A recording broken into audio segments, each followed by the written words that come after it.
You ever try and play something intricate like this?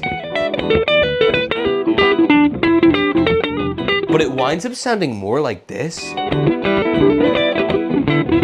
The tale is old as time. These damn strings are so close together, it feels impossible to be perfectly accurate all the time. But clearly it isn't, because when you see the pros play, they're dialed in constantly. So what is it that they're doing that you're not that keeps them from missing notes on the guitar? Well, I'm about to show you in just 4 steps, and by the end of this video, you'll be able to use your pick like a pro. Starting with step 1, grip that pick, boy.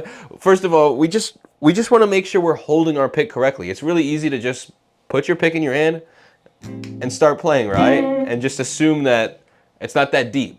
And that's okay if you're just starting out, but if we're trying to get to that really pro level, we want to make sure we're holding it correctly. So often how I'll go about holding my pick, we'll go over here, is I kind of do a little hook, and then I put my pick so that it's facing away from my nail. So you got your pointer fingernail. And we're going to be doing between pointer finger and thumb. Some people do it between middle and thumb. I think that's limiting in some techniques that we're not going to even be covering today, but I really recommend pointer and thumb. So you got your pointer nail. You want to face the pick so it's going straight out from your nail, like so, on your hook. And then you just rest your thumb right on that guy. You don't want to grip it too tight. You actually want it to be pretty loose, because you want, when you're picking, you want it to be able to kind of wiggle here. You want it to, if you're holding too tight, it's stiff. And when it's stiff, it's weird, but you're almost more likely to drop your pick. It's more likely to move around. And when it has that little wiggle, you can kind of use it like a paintbrush just going over the strings. Step 2 is going to be shifting our grip. Now, we don't always want to be holding our pick the exact same way. What do I mean by that? Well, the biggest difference is between playing lead guitar lines and rhythm lines. So if I'm playing something a little more, kind of like I was doing it at the beginning of this video, I would make sure to have my pick like super tight into my hand. Like if you look from the thumb direction, you almost can't even see it. And that's actually, I'm not like doing that for the video. That's actually how I use my pick. Like I'm not even moving it. The reason for that is when you have so little sticking out, when you're playing those single notes, it's infinitely easier to be accurate. Because if you think from like a leverage standpoint of like a big bar, right? If you hold a big bar, what can I use as an example? If you think about something long like this, if you hold it from the very end, like trying to hold it from the very bottom of the guitar, and you try and move it, every small movement moves this end so much. But if you hold it way up here and try and move this end, you're only moving as much as you move it. It's the same exact thing with your pick. When you have just a small amount of your pick sticking out, you're only moving the pick as much as you move your hand. So when you go up close to the strings, you almost have to touch the strings with your fingers, but there's no extra movement that's gonna make your pick go in a way that you're not controlling it. But with that, if you're trying to play some more strummy style things, like you're just playing chords, having your pick tucked in that closely can be really, really annoying. So you want to then stick it out a little more. But I mean, sometimes you're going back and forth between playing lead and like strumming. So you don't want to have to like grab your pick and pull it out. So what do we do about that? Well, often what I'll do is when I'm playing lead, like I said, I have it tucked in this kind of hook style, right? Like that. And often I'll have my fingers kind of sticking out while I'm playing like this. And when I go to play rhythm, I just kind of spin the pick out, kind of like a, kind of this kind of motion, but with your finger. So it's right here, tucked in. And when I push it out, I'm just extending my pointer finger so that the pick comes from this side of my finger, and when I push it out, it comes onto the kind of soft part of my finger like this. Let me show you. Well, like that, right? And then it's right there, and then I can bring it back too. I can, that's all we're doing. Grab your pick right now and try and do this. Tuck it in, stick it out. Tuck it in, stick it out. And that sticked out position is great for trying to strum chords like so.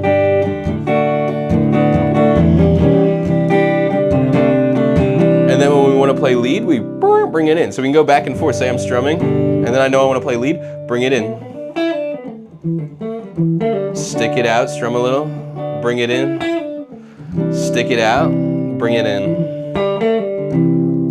Bring it in. Stick it out. And then bring it in. Stick it out. So you can really go as far as you want with bringing it out and in like this, but try and just get smooth with this motion of sticking it out to play rhythm and then tucking it in to play lead. And if you're serious about picking like a pro so people actually see you as a pro with everything you play, the best thing you can do is get around other players that are putting the work into getting better. That's why I opened a private community where I only let players in that have been playing for over a year and actually put the time into getting better every single day. The best part is it's completely free, linked right down below in that second link in the description. So if you're one of those players who puts the time into getting better and you want to be around other players that are putting the time into getting better, I'll see you in there. Step 3 is going to be increasing our accuracy. Now, we know how to hold the pick now, right? We know how to move it for different ways of playing, but it's still not perfectly accurate. If we're just coming in at our guitar, tucking it in, right? We're missing something clearly. Comment right now what you think I'm missing. Comment. Don't wait till I tell you. Come on. What am I missing? Okay, I'll tell you. What we're missing is planting our hand on the guitar, having some sort of way to subconsciously connect our hand to the guitar so that we can know where the strings are a lot more consistently. So a few examples of this, like I was saying, I usually have my fingies sticking out like so. I'll just place them on the guitar body and leave them in the same spot. And this is great, especially if you're, grooving around on stage or something. Then your hand doesn't move in relation to the guitar, even if the guitar is moving around. So it's great because it kind of creates this subconscious connection to the strings. As opposed to just floating. I'm fucking up already. It's so much harder to know where the strings are, and it's so much less consistent. Another thing we can do is put our hand on the bridge like this. You can think kind of like you're palm muting, but you don't even have to. You can bring it back and not even be palm muting.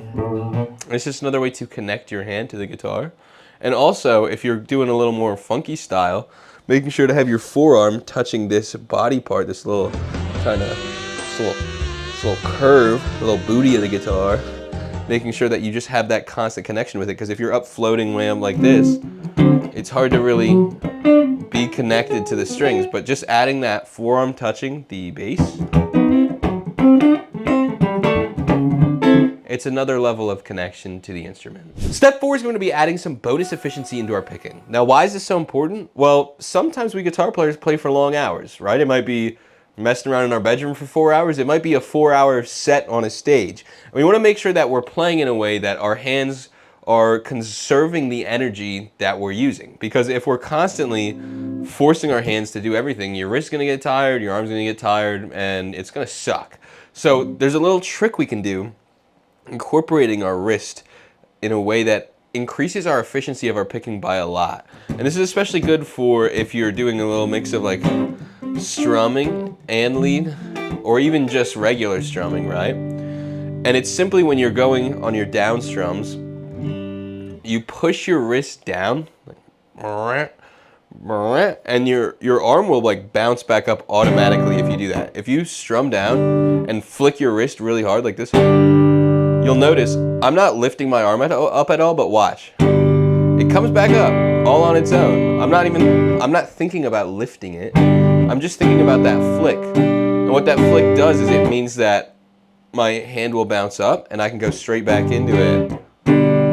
And even if you flick into it, you can even turn that into that extra energy into coming back up through the strings.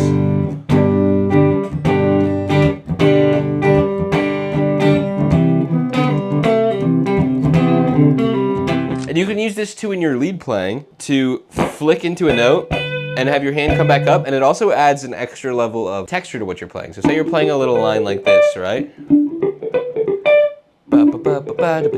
All of those notes sound the same, right? I mean, they sound like different notes, but they're the same level, right? But if I flick on some of them, like I did a little down flick, flick, and then a little up flick. And that flick is being powered from my wrist especially. It adds a little extra energy and it feels much more efficient. And if you want to use these picking skills to play freely all over the fretboard, check out this soloing blueprint that will save you years of frustration.